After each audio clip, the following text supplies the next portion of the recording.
Disclaimer, I am not a licensed medical professional. This podcast is not intended to replace real medical support from a mental health professional or other licensed medical practitioner.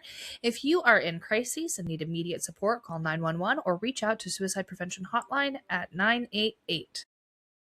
Hello and welcome to Dare to Talk, where we strive to bring some positivity to your day. I'm Dare. Let's talk.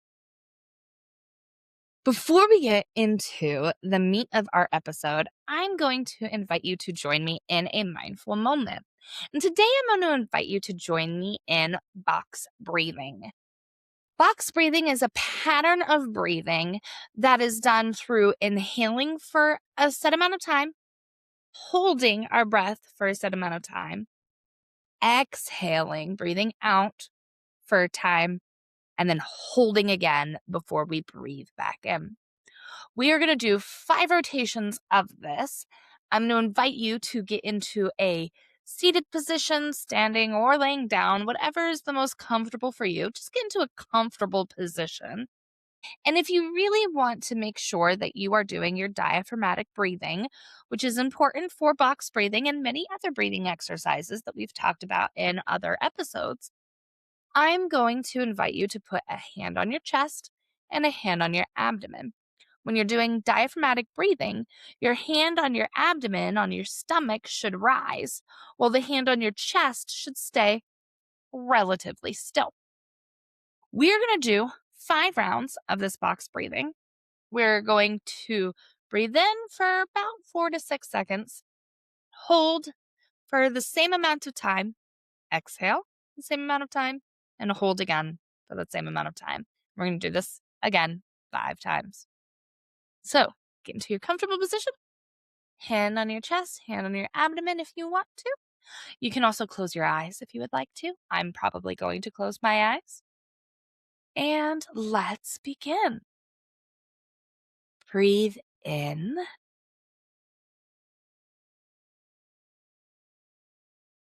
Hold.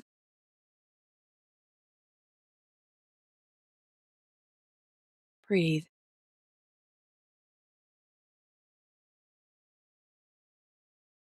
Hold. Breathe in.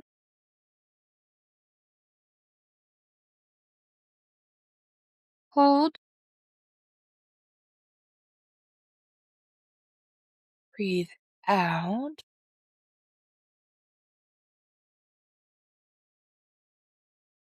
Hold. Breathe in.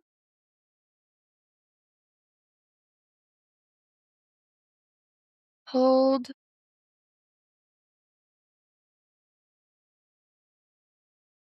Breathe out.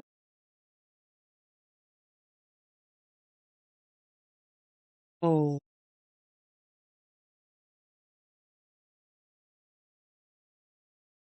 Breathe in. Hold. Breathe out. Hold. Last one. Breathe in. Hold. Breathe out. Hold. All right. We can breathe normally. If you closed your eyes like I did, you can open them. And you can just kind of relax your position. Thank you guys for joining me in this mindful moment. I've said it before in the past, and I'll say it again now. I really enjoy starting off these episodes with these mindful moments. It's really good practice. It helps me get into the right headspace, and I hope it helps you guys get into the right headspace as well to be able to kind of just take on your day and get in that good mindful practice. Today's episode is going to be a continuation of talking about our stress management tools. Last week, or the podcast before this, we talked about healthy movement and stress management in the form of exercise. Exercise is really, really good for our bodies in a lot of different ways. It's really good for stress management. It allows us to get rid of some of those cortisol hormones that are causing issues in our bodies and allows us to be able to make sure that we are healthy, happy, ready to take on whatever is happening in our lives from a physical standpoint. The next stress management tool we have to talk about, and the one that we're going to be talking about now in this podcast episode, is nutrition. Now, nutrition is one of those things, kind of like exercises, that can be a little bit stressful if you are in a position where you don't have a whole lot of funds, you don't have a whole lot of knowledge about what good nutrition looks like. If you are somebody who struggles a lot with weight, there are a lot of barriers towards good nutrition that we're going to talk about in this episode.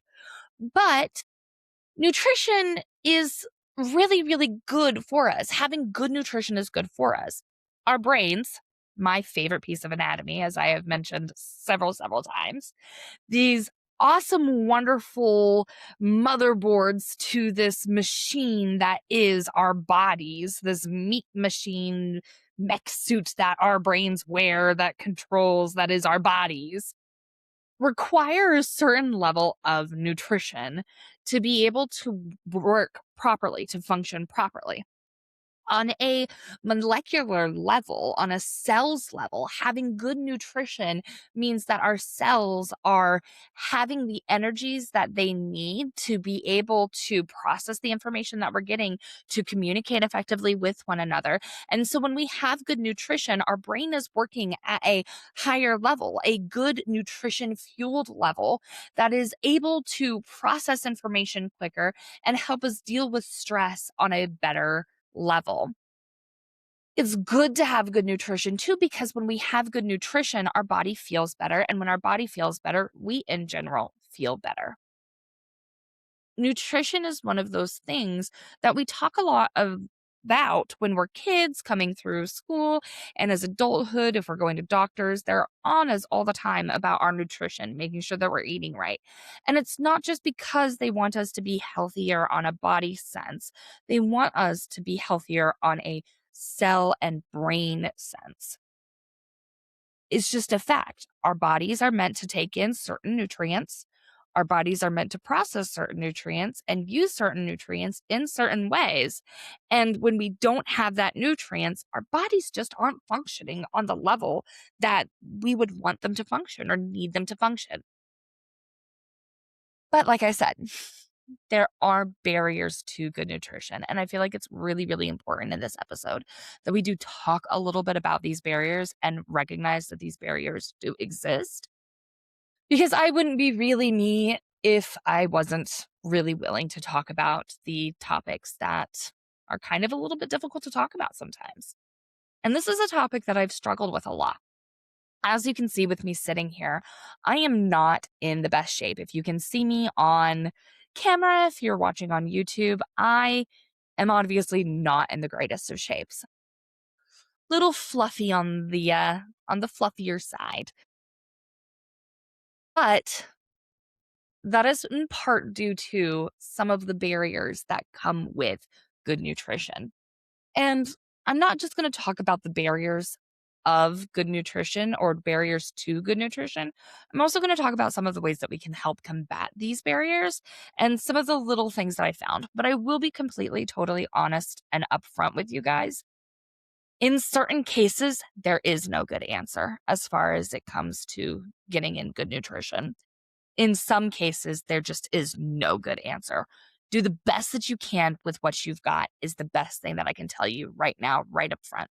Best you can with what you've got. This is not a conversation meant to pass judgment on anybody who may not have the best nutrition. This is not a conversation meant to shame anybody into eating healthier or into eating better. There are situations in life where you're going to look a certain way because that's the way that your body is meant to look. And there are situations in life where you have what you have and the resources that you have available to you are not the greatest of resources. And you can't always get access to the good nutrition, which we are going to talk. So, The first barrier to good nutrition, and one that I've been kind of talking about a little bit up until this point, is the financial aspect of having good nutrition. Good nutritious foods are tending to be a little bit on the more expensive side. Doctors and nutritionists recommend that we eat whole, unprocessed foods as much as possible, or whole, minimally processed foods as much as possible. This is things like fruits, vegetables, not frozen processed canned fruits and vegetables, but whole, fresh, organic if possible, fruits and vegetables from the produce section of the stores. They're also recommending that we eat whole grains, whole wheat, brown rices, things that aren't going through processes that are taking out those good nutritions, whole wheat pastas, things like that. When it comes to meats and things like that, for good nutritious meals, nutritionists and dietitians and doctors recommend that we head towards leaner poultry, fish, seafood type options and stay a little bit further away from or eat in moderation red meats, fatty meats, things that have been processed like chicken nuggets and things like that. These foods, though, can and are often on the more expensive side. When I was doing my research for the blog post that this podcast is supporting, I discovered, and this is something that I've kind of intuitively known, but I didn't know how bad it actually was until I did the research. Americans in the lower tax brackets are paying about 40% more for raw fruits and vegetables and whole grains and non-processed foods than most other Americans in other tax brackets. And what's really sad and discouraging about that, and a little bit disheartening about that, is that oftentimes these Americans in these lower tax brackets are the individuals who are struggling the most with nutrition related illnesses and who are hearing more often than not that their health would benefit so much more if they had good, healthy eating habits and good, healthy, nutritious foods. But when you're going through life not knowing when you're going to be able to get your next meal, or having to make the decision between paying $6 for a bunch of bananas or $6 to buy unhealthy snacks that will feed you for longer and more, you're going to spend that $6 where the $6 is going to stretch further on the unhealthier processed side of foods. Because processed foods generally cost less to make, cost less to ship, cost less to store, and they last longer in your pantry. They have longer shelf life than these whole foods do. So when it comes to the cost of good nutritious foods, that is a definite huge barrier to eating good nutritious foods. And it's the barrier that I've had to come up across a lot right now. When I was working as a teacher, I was making a decent enough income that I could afford the healthier foods. Now that I'm not working as a teacher, I need more assistance, and those access to those healthier foods is really hard to come by sometimes. It's a challenge that's made even harder with the second barrier towards good nutritious eating. And that is not having the knowledge necessary or the food literacy necessary to be able to know which foods are going to be better for you versus which foods are going to be more detrimental to your health. And not knowing what actual portion sizes look like. So we can get these better kind of healthier foods, or we can get these more expensive, or we can get these more expensive, healthier foods, or we can get the cheaper foods that let our dollar stretch. But even within the cheaper foods, we're looking for foods that might be a little bit on the better side. But if we don't have the literacy needed to know what's going to be on the better side, we don't know if we're making a good choice or not. Again, while I was doing research, coming up through school, American children only get about 8 hours a year on nutritional training and looking at what good nutrition is and those food literacy skills. That's not enough training for us when we become adults and are trying to make those dollars stretch and trying to pick good, nutritious foods. We just don't have the skill set usually. And when we do try to get the skill set, it's really, really hard to know what information is good information when we are being inundated with information on the internet about fad diets and, oh, this drink worked for me and this is healthier than this, but it might not necessarily be. We just don't know. We don't have the literacy. We don't have the skills always to read a label and know what's good for us on that label. We also don't have a really great grasp of what good portion sizes are. When other people come over to America, I often hear frequently stated that they are very surprised by the portion sizes. Americans in general has really large portion sizes when we go out to restaurants, when we go out to stores. And I'm thinking about things like fast food and McDonald's, where you'll regularly hear things like supersized meals. Oh, 32-ounce beverages of sodas. The reality is that taking nutrition classes and going through the process of learning, an adult serving size at McDonald's should actually be the kids' meal. The small. That's what a serving size should be for Americans. They're smaller than we think they are. But we don't know that, generally speaking, because we're so used to the large dinner plates and the large serving sizes at the restaurants and being able to take home leftovers. And we have such a culture of leftovers. We are a leftover culture. So our serving sizes are a little bit skewed. And this is something that I'm also learning a lot more as I am going through the process myself of trying to get that food literacy and that nutritional literacies to be able to make better, healthier choices for myself. It is time for a terrible dare joke.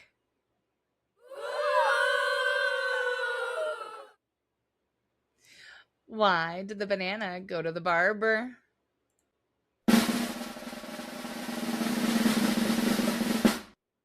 It had split ends.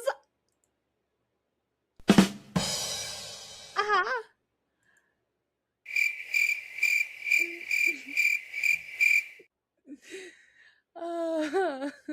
I thought it was a good one. If you have a joke you would like to be considered for Terrible Dare Jokes, send me an email at dare@daretotalk.blog or at daretotalk4@gmail.com. Look forward to seeing you guys next week for another Terrible Dare Joke.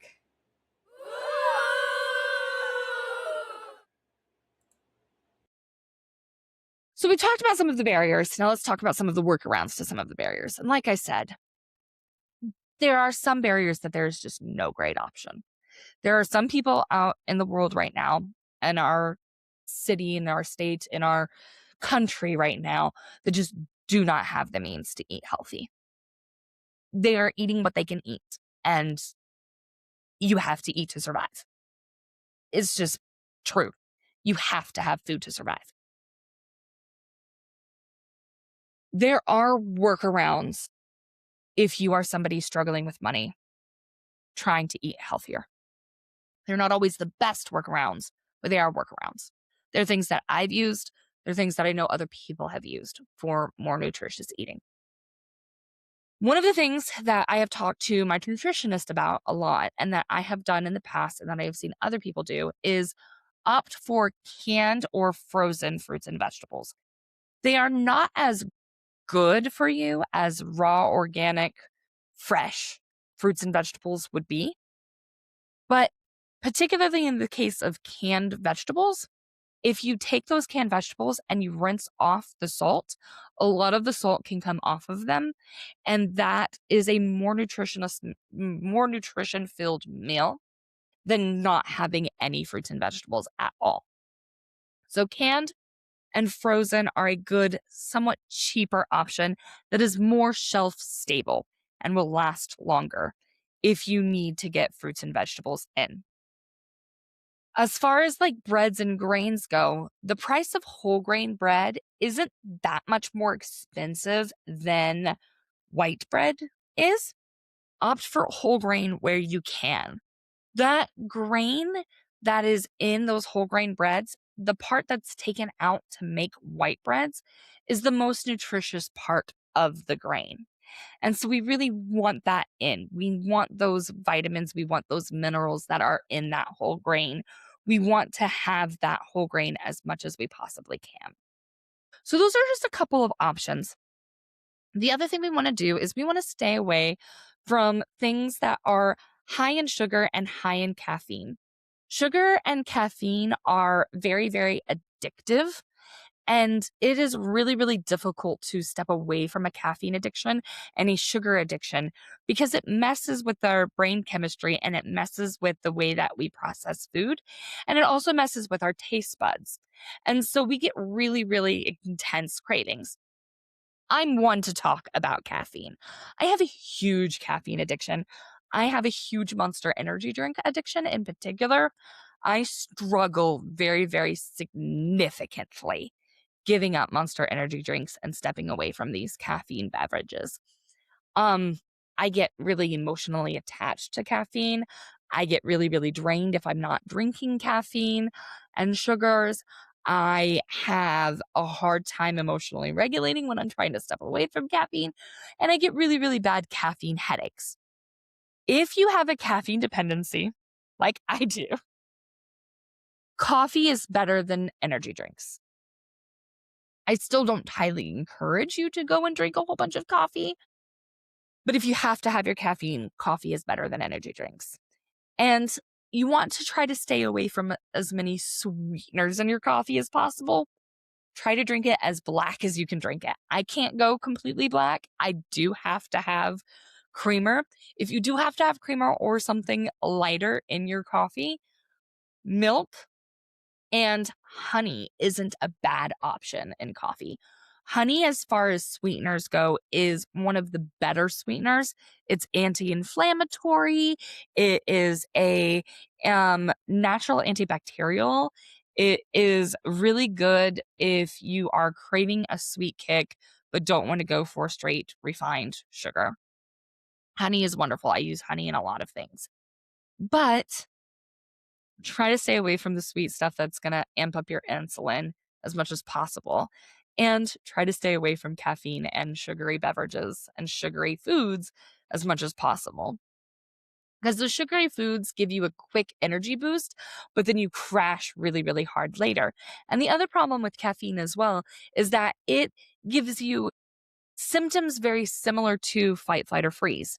If you are somebody who is prone to anxiety, somebody who is prone to having high stress levels, then that caffeine is going to amplify those stresses. It's going to amplify that cortisol hormone in your system, those stress hormones in your system.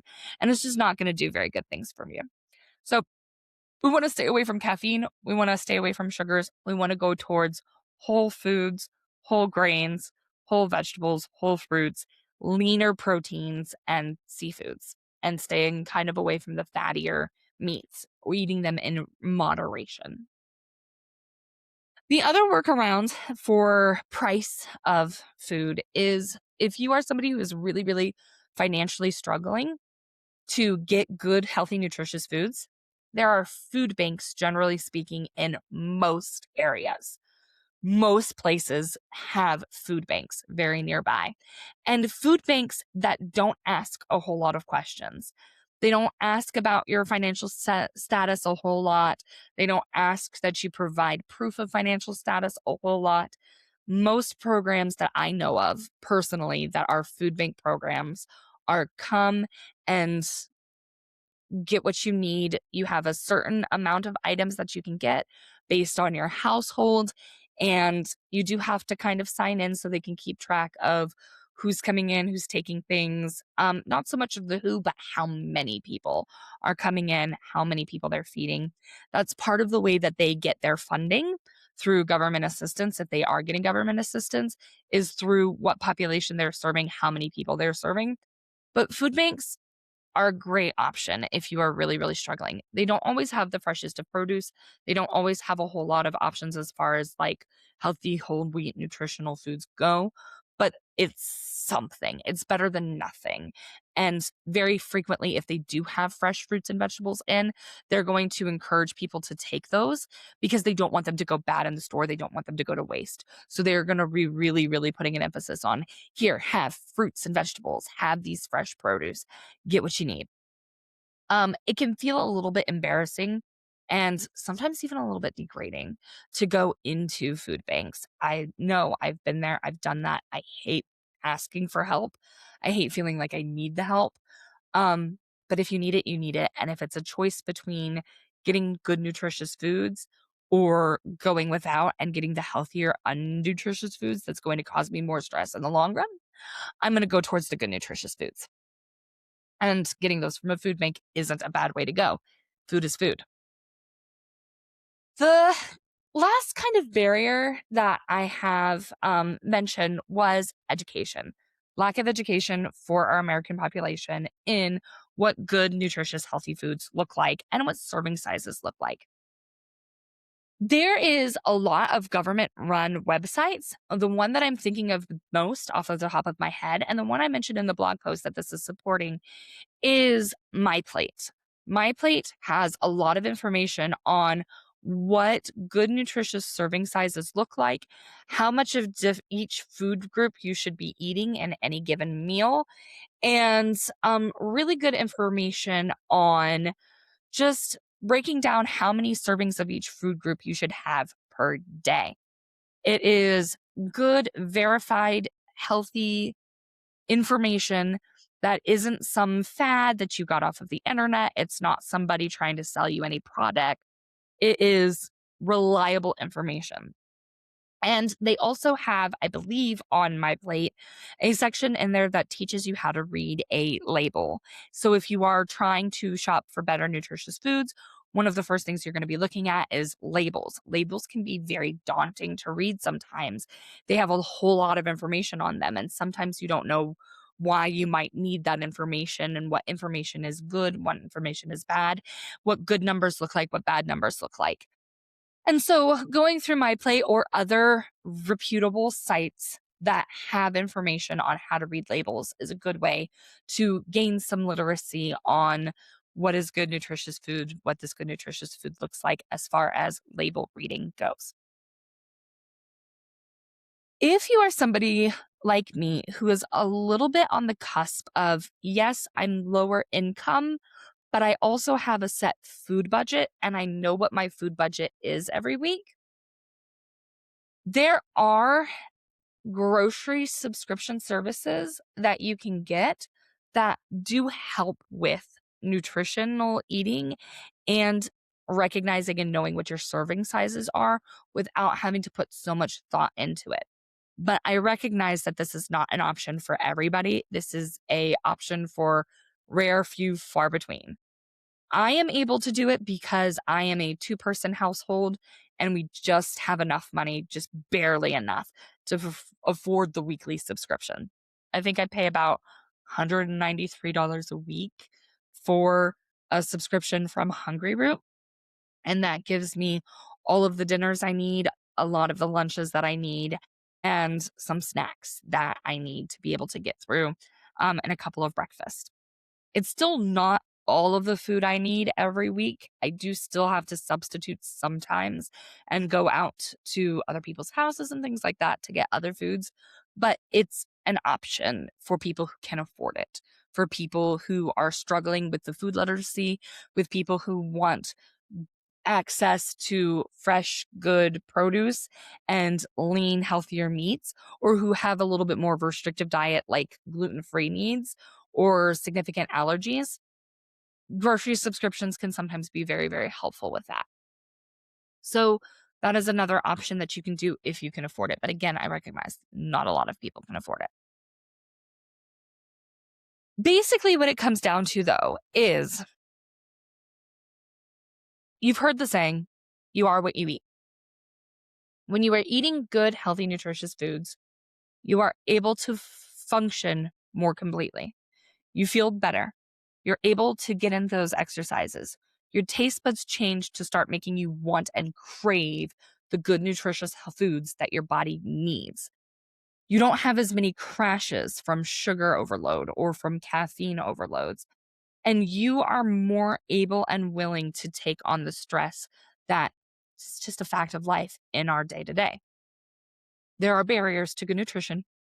We recognize that, but there are also workarounds. So I hope that this has given you guys something to kind of go off of moving forward as far as thinking about eating nutrition and good, healthy nutrition. If you have thought of another workaround or something that you think might help other people eat good, nutritious, healthy foods, leave it in the comments. I want to know what you guys are doing to make sure that you guys are getting in the vitamins, the minerals, the foods that you guys need to fuel your bodies and be the best that they can be. If you have a story about nutrition or cooking, share it. I'd love to hear your stories. If you have a joke that you want to contribute to Terrible Dare Jokes, share that in the comments as well. I'd love to hear your guys' terrible dare jokes. Otherwise, this is Dare to Talk. I dare you to talk about how you're really feeling today.